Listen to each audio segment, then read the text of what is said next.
Finally, over at DSI Sportsbook, they've still got that promo code offer available, BTB and the number 25.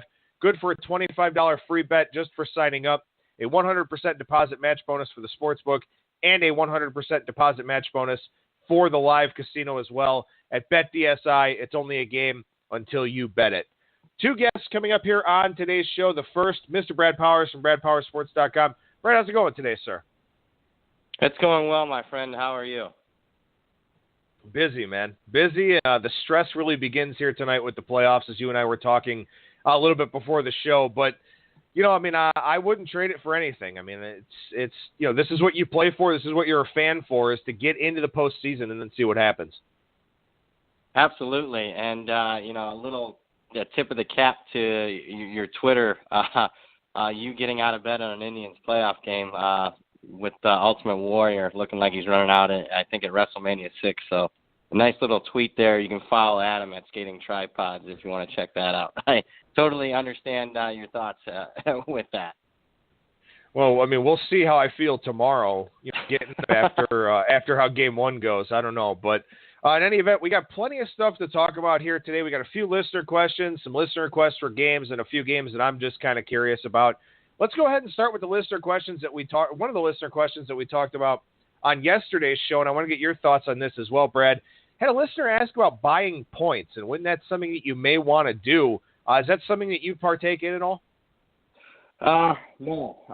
Me 4 or 5 years ago might have said that yeah, buy them around key numbers, but obviously if you do it on a consistent basis, maybe I do it a couple times a year when I really feel it, but when you're really following the markets, a lot of times you don't need to buy the half point a lot of times, and it's just not worth it. I mean, if the vast studies show that, for the extra, depending on whether or not it's around a key number, the extra 10 cents or in some cases 15 cents, 20 cents, it does to buy that extra half point, when reality is that's just, not helping your ending bankroll.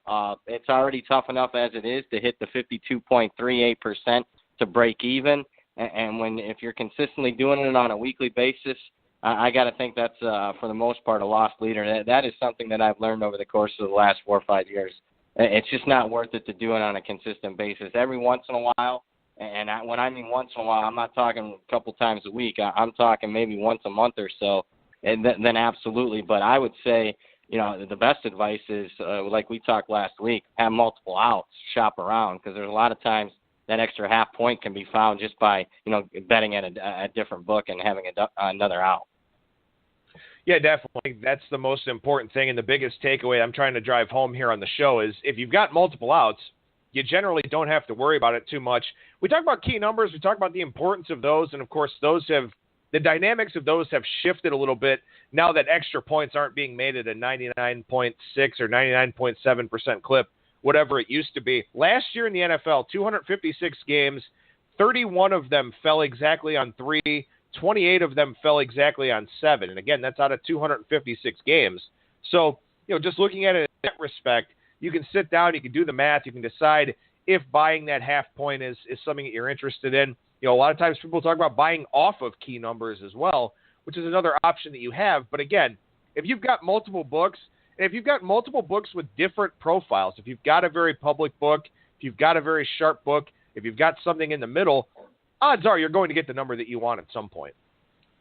Absolutely. Couldn't have said it better myself. And let's be honest. Maybe, look, if you're saying the psychology behind it, like you feel better that you bought yourself off that key number or you bought yourself onto that key number, if the psychology of it, behind it, hey, you feel that much better going in and you feel that much better, like, say, after, if you win or lose, that you actually did that, then I understand why you're doing it as far as, feeling a little bit better about the bet. But, advanced studies have shown that it really is not worth it to do it on a consistent basis. Now, if it's a bigger play for you and it's one of your bigger bets and you want to do it to feel a little bit safe, then I understand it. Again, I would say on very rare occasion do it. But I cannot, we mentioned it last week. You're mentioning it here again.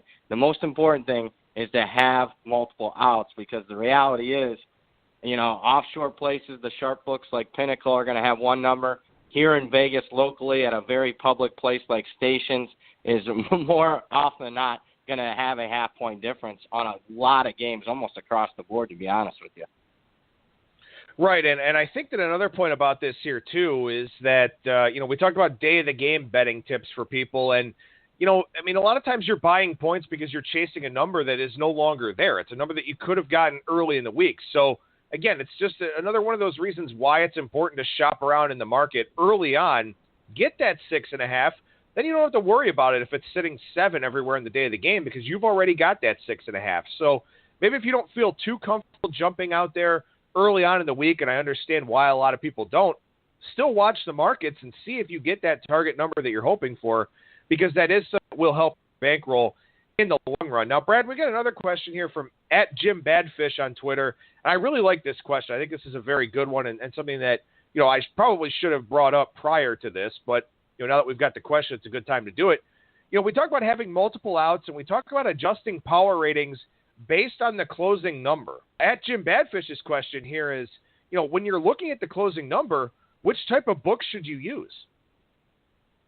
Oh, that's a great question. I mainly use a consensus line for that, and resources like there's plenty of consensus places out there.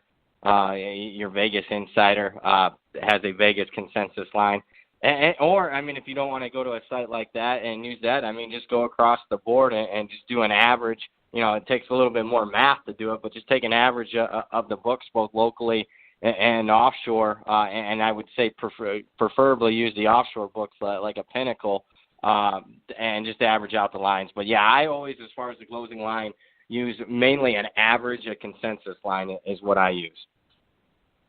Yeah, I think that makes a lot of sense. My response on Twitter to him was something like Pinnacle or Bookmaker, and obviously if you're out in Vegas, you'd want to use something like the Westgate, which is one of the sharper shops out there. But, yeah, taking an average or taking kind of the consensus number, not necessarily the worst of ideas. You look at what happened in last night's game with Arkansas State and Georgia Southern, for example. BetOnline closed 7.5, Bookmaker closed 7.5, DSI closed 8.5, Pinnacle was 8.5, the Greek was 8, Bovada was 9.5 with minus 120 on the dog. So as you're looking through and looking at all these books, the closing number is probably somewhere in the 8 range, maybe 8.25, something like that, if I'm just trying to do the math off the top of my head real quickly here. So you just go ahead and round that down to 8, and I think that's ultimately the best way to do it, because then you're also taking a larger sample size of the market. And I think that also, too, here, not to go back to the previous question in a long-form way, but again, 7.5, 8, 8.5, 9.5, there are lots of numbers out there. And I know that there's no key number there. 8's not a key number or anything like that. But it sort of speaks to that whole buying points thing, is that, you're going to have shops that have different needs, and you're going to be able to find the numbers that you want. Absolutely. That's you breaking it down just there as far as doing the math is exactly what I do when I do my final logs for the upcoming, when I do a consensus log for the finish of a regular season, that's exactly what I do pretty much for every team. Does it come into play a lot? Actually, you'd be surprised. Over the course of the season, that's why some people could have a record of 9-3 against the spread. Other sources could have 7-5. There are a lot of different numbers out there to be had. And again, can't emphasize it enough. The importance of having multiple outs, even if it's 2, to have one sharp and one square out can really help you in the long run. All right, got another listener question late last night here, and I'll be honest, this is something that I don't really think about too much. I don't factor it into my handicapping too much, but maybe you do, and I'll crowdsource some opinions on it here as we go into next week as well. But the question from @FatMoses3 is, how do you or the Cappers analyze field type or condition in the NFL and college football? Are there any edges or angles to note? So this is something that's listed in some of those preseason magazines out there, whether it's turf, whether it's grass, whether it's some sort of synthetic playing surface, whether it's, obviously, field type and condition matters if it's a dome versus outside. But is that anything that you factor into your handicapping? No, not on a regular basis. Maybe if you have that outlier, like a team's been playing on turf for the entire season, and maybe the bowl game is the first time that they played on actual grass, then, how much is that worth? Maybe a quarter of a point. at that point, absolute, maybe a half point at the absolute most. That's the only time I'd ever consider it into my handicap. 10, 20 years ago, probably was a little bit more prominent, but with the sophistication of cleats and everything that goes on in the science behind the sport of football, I just don't think it's that too big of a difference. Now, there are specific, stadiums, for a while there, if you're just playing the under in 49ers new stadium, I mean, it was like counting preseason, regular season, first 2-3 years because, the natural surface just wasn't that good because it's below sea level and it get tore up as far as the turf. It was like an incredible run, like 22-4 to the under. Now, lately in the last year and a half or more, it's been priced into the market, but very rarely does the turf come into play. Obviously, weather and wind specifically is something that I do look at on a weekly basis, but, with all the advanced technology and even the turf with the drainage systems, it just isn't as important as what it was 20 years ago. But you can find those outliers out there in the marketplace. But again, we're talking half point at most. And again, those would be extreme outliers where it would matter a half a point. I mean, I think if you're getting possibly a non-conference game where there could be some sort of really big speed mismatch on one of those, synthetic types of surfaces, maybe that's something. But, I mean, that's not really going to be a contributing factor because stuff like that's already going to be built into the line. If there's an athleticism advantage between two teams, the fact of the game being played on grass or turf, I think is largely irrelevant in terms of how you're, valuing both of those teams because that advantage is already out there, and it's out there with something that's a little bit more tangible, than the playing surface. So, yeah, I don't know if there are any edges necessarily, but I agree with you about, San Francisco, and maybe it's something you want to pay attention to with some of these new stadiums that are opting to go the grass route. It takes some time for that stuff to settle. Turf Monster can step up and get some DBs and some wide receivers and stuff. So that certainly makes some sense. But, yeah, I don't know if there are, too many tangible angles to looking at the playing surface. All right, I didn't send this game over to you, but I do want to try and touch on it here. We touched on Louisville, North Carolina State a little bit earlier on in the week. I'm going to talk Boise, BYU with our next guest, Rolf Michaels, but I do want to touch on Memphis and UConn real quick with you, Brad. Memphis on the road, laying 2 touchdowns here in this spot. Didn't play well last week against Central Florida. Central Florida just kind of blitzed them in the final 3 quarters of that game. Feels like a bounce-back spot for Memphis, doesn't it? Oh, it does. I think it's a cheap number at 13.5. I'm going to lay it with Memphis tomorrow night. Connecticut, though, I will say, off a very misleading game, and it was a bad beat last week. That they were right around plus 17. They got a lot of money in the marketplace. They were the sharper side in the marketplace last week against SMU. It was a 28-28 game in the fourth quarter, and SMU scored the last 3 touchdowns of the game to get the cover. So I probably won't go up too much against that. But the reality is, dating back to last year, Connecticut's failed to cover the spread 9 straight games. Underachieving program under Diaco. Not a fan of Randy Edsall at all. I thought it was a terrible hire. Everyone else in college football in the world moving forward, that you're trying to recapture some magic. Obviously, he's not Bill Snyder. The only time that's ever really worked as far as a rehire and a head coaching spot. But, yeah, Memphis, kind of a sloppy performance, had 4 turnovers against Central Florida. And Central Florida's a good enough team this year where if you have 4 turnovers, you're going to get killed. I don't care. And that goes for almost all of college football, with the exception of maybe the top 20 teams in the country. That's how good UCF is. So, yeah, I like anything under, 14. And my pure power ratings probably has this game closer to 16, right through a key number. Memphis minus the points is the pick. Yeah, I agree. I mean, this is one I played earlier on in the week, and I honestly thought the 13s and 13.5s would be gone already, but they're not. Pinnacle's at 13.5. The Greek and Bovada are the only ones at 14 out there right now, which, it's not a big surprise that Memphis is going to be the public side here in this one with just a couple of games on Friday night, but I really figured this number would move already. Kind of scares me that it hasn't, but still, I'll trust my numbers and trust my handicap there on that game. All right, let's get into some of these Saturday games here, and actually we'll stay in the AAC to start things out and look at this game between Tulsa and Tulane, game 361, 362 on the rotation order. Tulane's now up to a 4.5-point favorite, pretty much painted consensus across the market, and this is a surprising one. I mean, Tulsa was a team that got a lot of preseason love because of what Philip Montgomery has done with that program. They really haven't lived up to any of the hype so far this year, and Tulane, man, they're doing some work there under Willie Fritz. Yeah, and very intriguing game. One of the more intriguing games, believe it or not, as far as a pure handicap goes in today's this week's card. And for starters, Tulsa's dominated the series. They won and covered 11 of the last 12. Been favored in all of the last 12 meetings between the two teams. Plus, another interesting handicap to it. This is the third straight week Tulsa's played an option. Now, they haven't had success stopping it against New Mexico and Navy the last couple of weeks, but they've at least kept that while they have had trouble stopping the rush. They kept the scoring down for the most part. It's been their offense that's really, really disappointed the last couple of weeks. Another interesting factor, steam money has been against Tulsa more than any other team in the country the last 2 weeks. You look at 2 weeks ago, the late game day money is when it really showed up against them in the last 24 hours leading up to the kickoff of the New Mexico game where that line dropped 3-4 points. Then all last week, all the money against Tulsa. Navy goes from like a 2.5 point favorite all the way up to an 8-point favorite. If you've been fading Tulsa the last 2 weeks, you won. I'm not totally surprised by the money that's against Tulsa again for the third straight week. But, man, series history, with it being such an outlier, the first time they've been an underdog in 13 games in the series. Now, Tulane is coming off a bye, but I was disappointed with Tulane in their last game against Army. I thought that was a misleading game that they should have lost. And I had a Tulane ticket in that one. I'm going to lean anything over a field goal. I like Tulsa plus the points here. A very intriguing game. I'm glad you brought it up for a variety of factors as far as the handicap goes.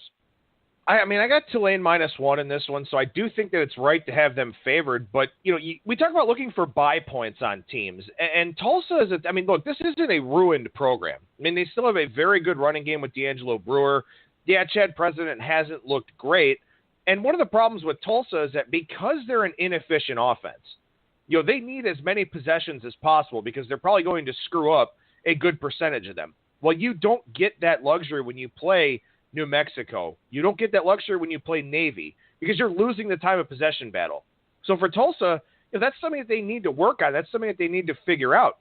Now, again, they're facing another option team here, so I have that same concern. However, I don't think Tulane is Navy's level in terms of A, proficiency with the option, and B, being able to play defense. I mean, Tulsa, Navy's a pretty good defensive team year in and year out. They kind of had that bend but don't break because they're a little bit undersized, but they're a very, very disciplined football team like all the service academies are.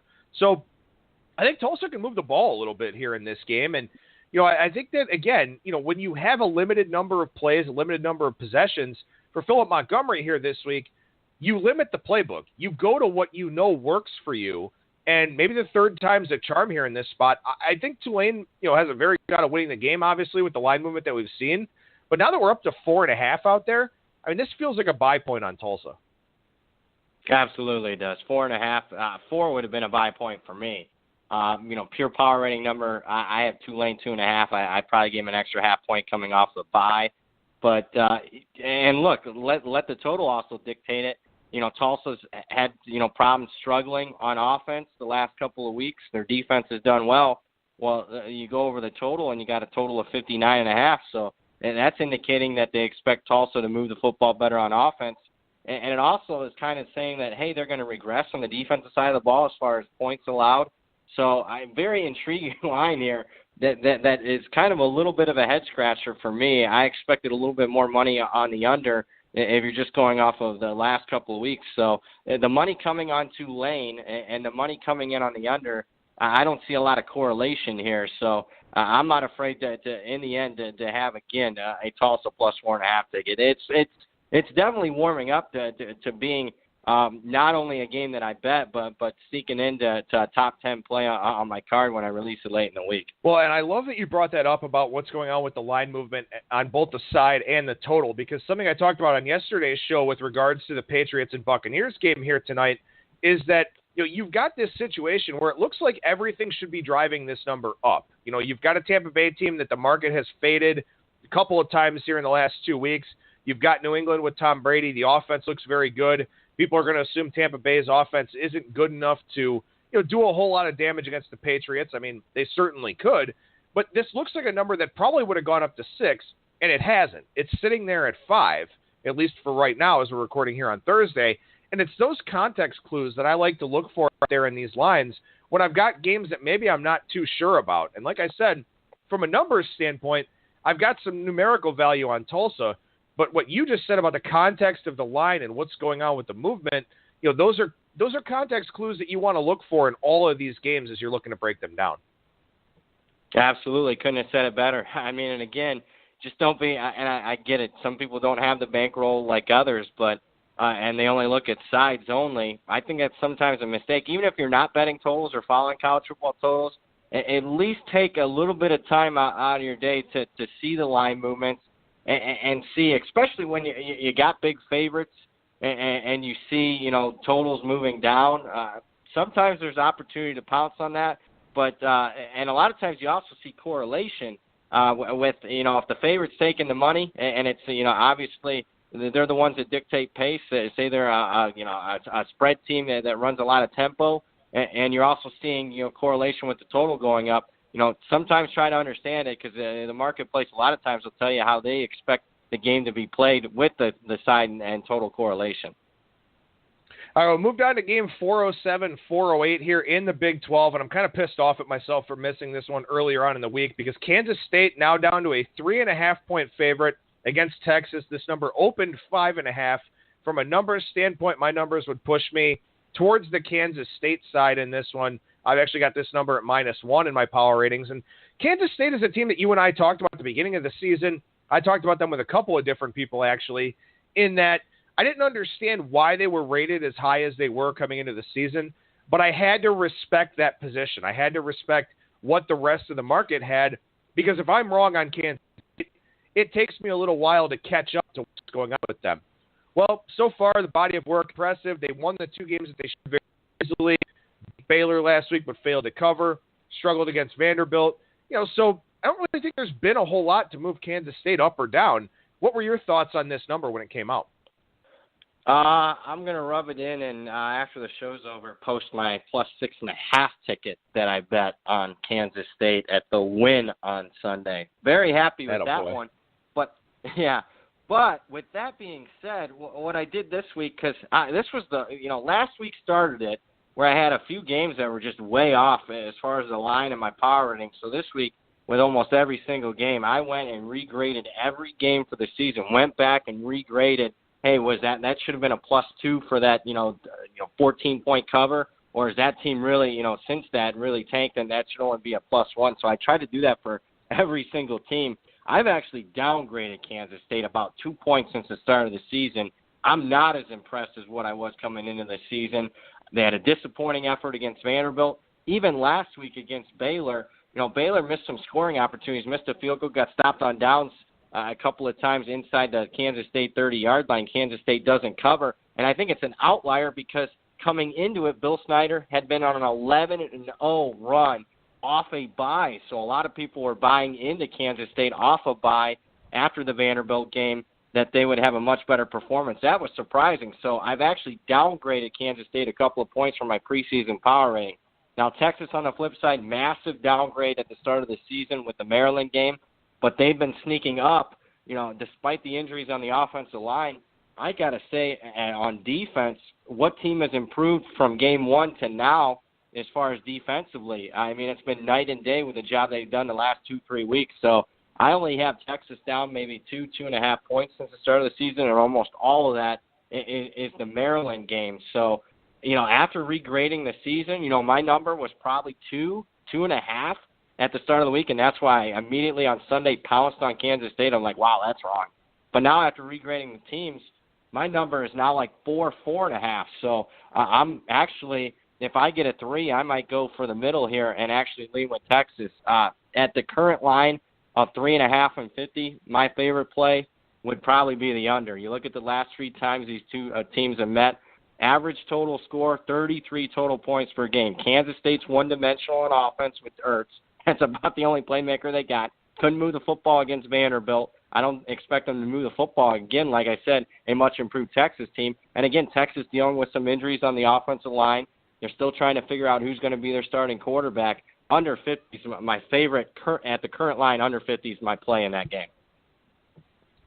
What's interesting here about this game for Kansas State is I think the reason that they're able to have success in the Big 12, the reason that they're able to cover numbers and pull off some of these weeknight upsets that they've had in Manhattan is that they're so much different than all the other teams in the Big 12. They're not built on going out there, spreading it out, chucking it around 60 times, or running a bunch of plays.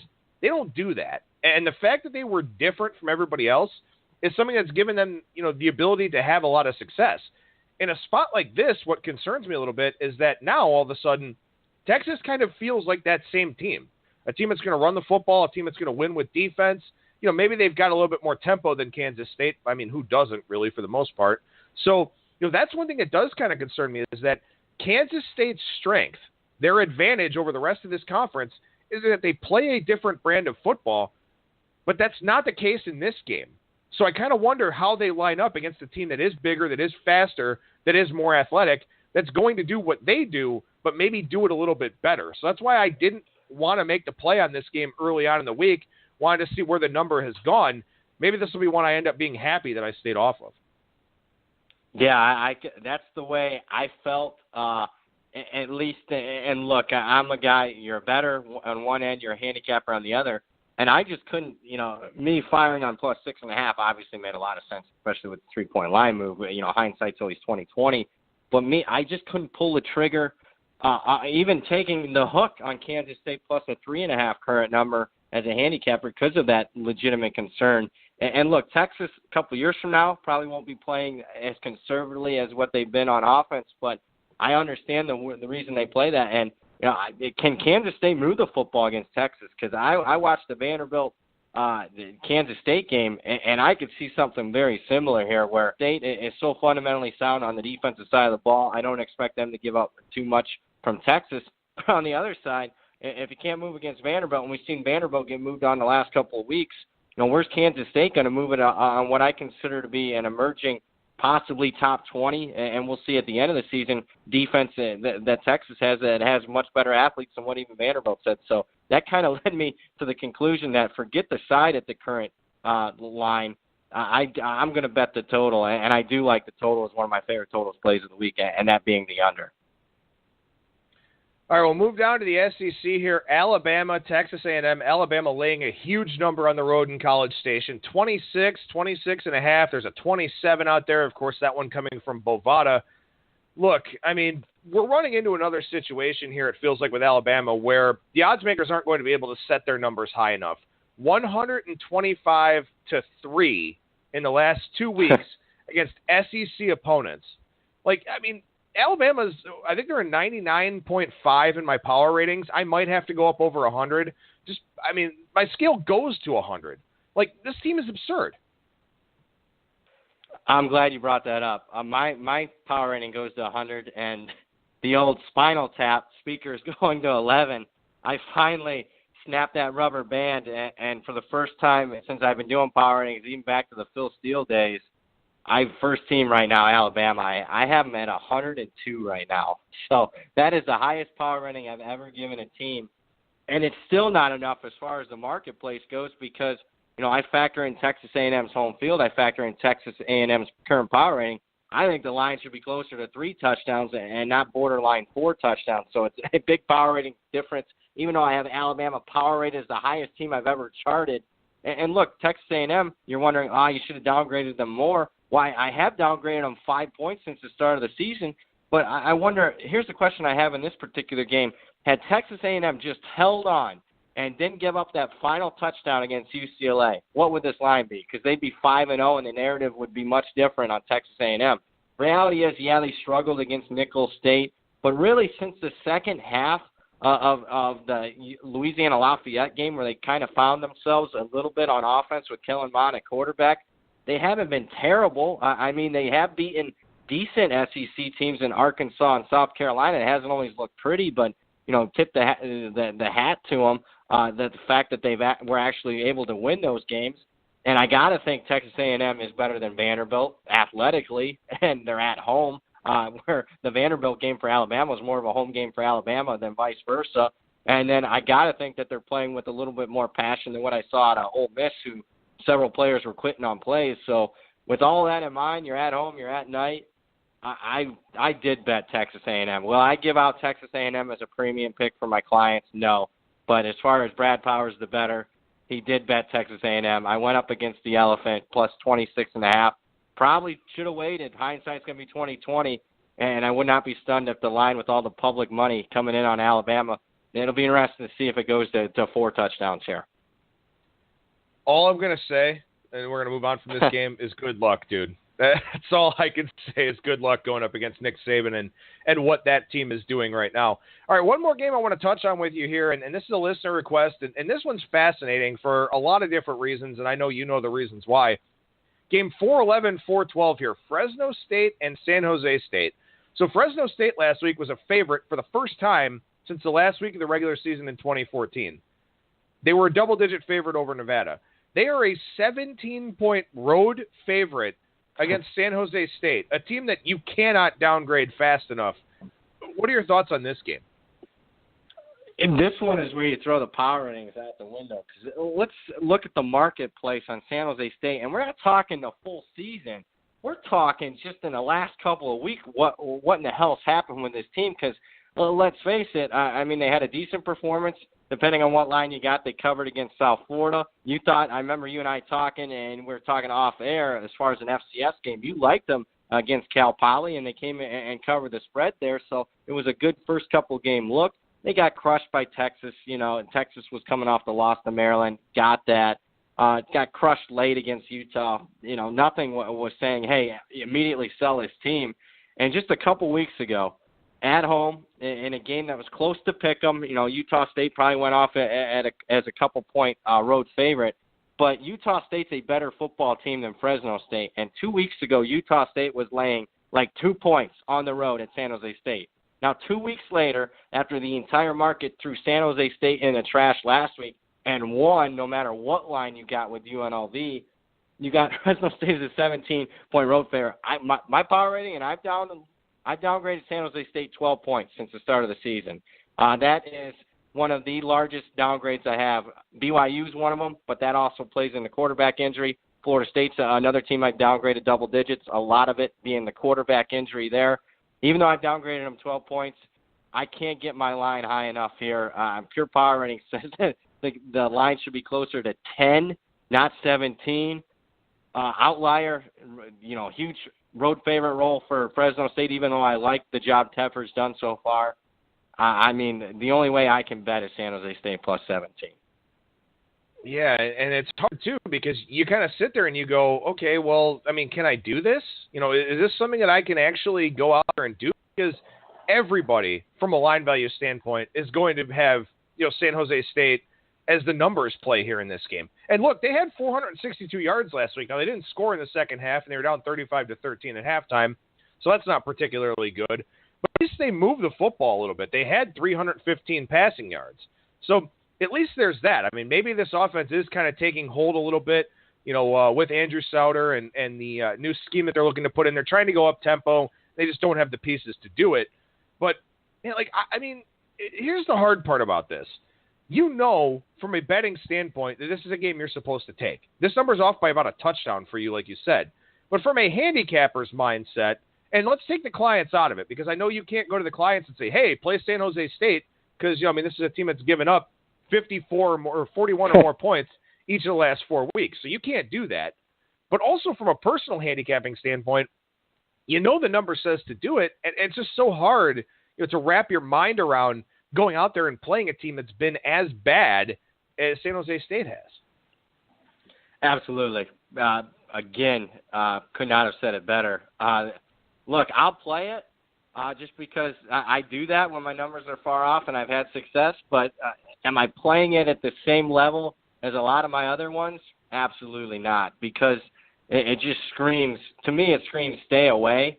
But, just me at my heart, because I am a power ratings guy and I think that there's some of the best out there in the world, I have to play on them. And you're exactly right. It's not like they were so feeble and inept that there's absolutely no buy sign whatsoever right now with San Jose State. There was. I watched a little bit of that game. They were moving the football. They got stopped on downs a couple of times against UNLV in their territory. So it wasn't as bad of a final as what everyone thought it was going to be. Now, I get it. They were getting crushed at halftime. But, again, moving the football, they're missing field goals. I got to take this, Adam, at 17. Would not be a play at 14, even though it should 4 points off my power ratings is a huge, significant difference. But at the current 17, I'll take it. But here's what I'm interested in.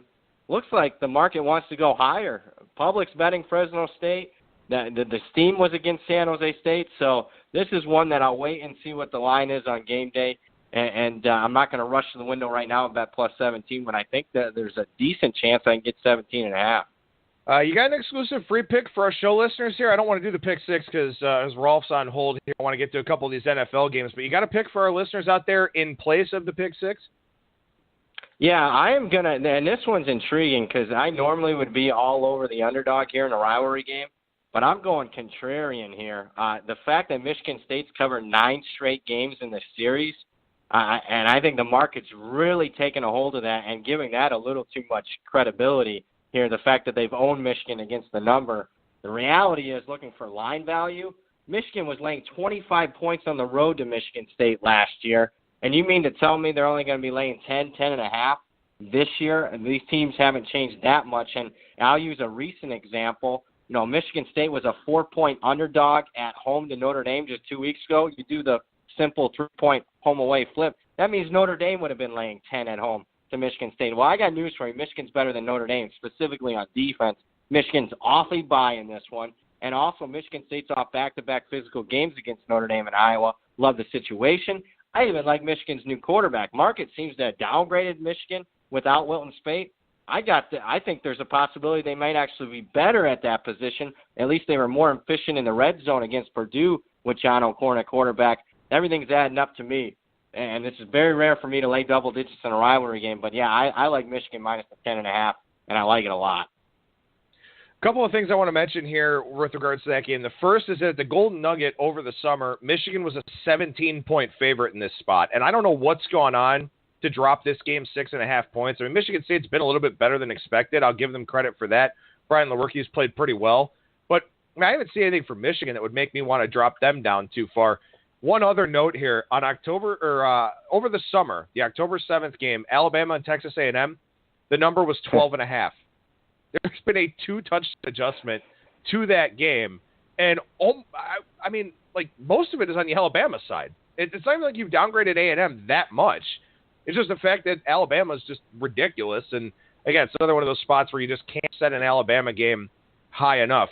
All right, let's flip over to the NFL side here for a couple minutes, look at a few games. I'm kind of intrigued by the line movement here in this game between Carolina and Detroit, 465, 466 on the rotation order there. Detroit, 2.5-point favorite, but it seems like Carolina is kind of the preferred side here early in the week. Yeah, talking with some of the guys, and look, I'm not an originator like I am in college football. You know, I rely on some of the more trusted sources that I have in my inner circle that follow the NFL a lot more closely than I do, because a lot of times I am standing on Sundays at the Win betting college football for the upcoming week. But, yeah, you're exactly right. The preferred pro side is Carolina in this one. And what they saw was maybe some buy signals in last week's game against New England. The fact that Cam Newton was running around and actually running and using his legs a little bit, that they thought was a buy sign. And obviously, offense was struggling prior to that game. Now, we'll see, because New England statistically is the worst defense in the National Football League right now. So we'll see if it was just an outlier there, or there was some legitimacy to Carolina finally waking up on that side of the ball. Now, as far as I'm concerned, just being a little bit better than a novice when it comes to the NFL, I mean, I see a Detroit team that, you know, is a controversial call away from sitting here unbeaten, and they far exceeded my expectations. They're at home. They're catching Carolina off of, you know, an outright upset big win over New England. You know, personally, I'm leaning with Detroit minus the 2.5 here, and we'll see. There's some 2s out there, and the market's pretty much all over the place. You know, Pinnacle's 2.5. Other books, you know, I even see a 5 dimes -1, -125 out there right now. So, and again, 2's nothing like a key number. It doesn't take too much to move, you know, through those couple points there. But I'm leaning Detroit. Will I be betting Detroit? I don't know, because I definitely have to respect that sharp guy, wise guy action on Carolina this week.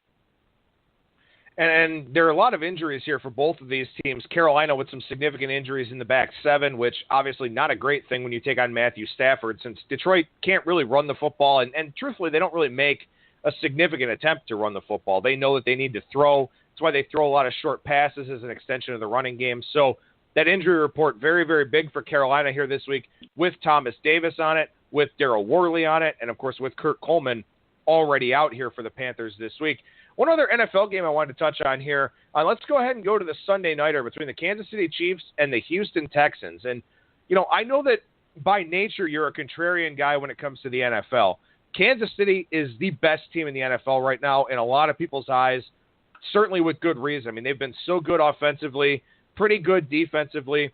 Houston coming off of scoring 57 points. A lot going on here with this Sunday nighter, and I think it's a good time to bring it up because we know that with it being the Sunday night football game, going to be a lot of public action on this one. I think we see some professional action in this game too, though. Yeah, I like Houston here. I like the spot for Houston, getting Kansas City a little bit of a short travel week off a miracle cover in a game that, look, after the first quarter they outplayed Washington, but Washington catches a touchdown pass late. Washington wins that game outright, and Kansas City's not winning by 9 and actually covering. So misleading final there with what happened in the final minutes of that game. I obviously have seen the buy sign on Houston ever since Deshaun Watson took over at quarterback. They've covered 3 straight, nearly even beat New England, and they'd be 3-0. Now, I'm not particularly fond of playing on a team that's off a 57-14 blowout, but let's be honest. What's been holding Houston back, this team from really taking the next level? I mean, it's been a borderline playoff team for year after year after year with well below average quarterback play. Now, and I'm not a huge fan of rookie quarterbacks, but now they're at least getting average play. And to be honest with you, the last couple of weeks, I would say above average play. Watson really gives them a different dynamic. It's a very talented offense. They got Wolf on yet another deep threat they can go to. And I got it. Kansas City is the best team in the NFL.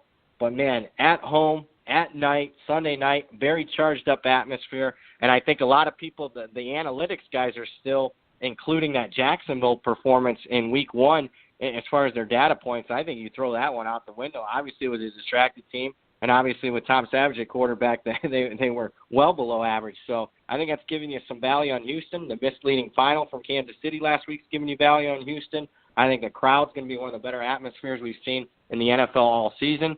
I like Houston, obviously, to cover the spread, but with it being picked -1, and I took advantage of a little bit better number yesterday at 1.5. I like Houston, obviously a money line if you can find it, +100. If it's out there in the marketplace. But Houston's one of my favorite NFL picks of the week. Brad Powers from BradPowerSports.com. What's going on over at the website right now, man? Yeah, BradPowerSports.com. As always, each and every week I talk about the newsletter. And what it gives you each and every week is a detailed write-up on every single college football game and NFL game, along with top plays of the week. You get my exclusive power ratings. You get my computer-projected lines, top ATS trends of the week. We recap the previous week talking about major injuries, misleading finals, bad beats, backdoor, front door action, notables in the marketplace. You got the newsletter contest. You name it, I got it. And also schedule logs. If you want to see how the teams performed and what they got coming up, it's all exclusively in the Powers Picks newsletter. It gets emailed to you each and every Wednesday, now through the Super Bowl. Still going to continue that price at $79. We'll drop it next week, but $79 gets you covered all the way through the Super Bowl. That's BradPowerSports.com. And you can follow Brad on Twitter at BradPowers and the number 7. Actually, one really quick last note here is that with the weather concerns, and that's something we didn't even mention here, so that's a mistake on our part, but with the weather concerns down there in the Gulf area, that Tulsa-Tulane game now moved from 4 o'clock to a noon kickoff Eastern time. So that's something that is certainly worth considering now with the 11 a.m. Central Time start. So, Brad, thank you so much for joining me, man. I appreciate it. We'll talk to you again next week. Hey, sounds good. Take care, my friend.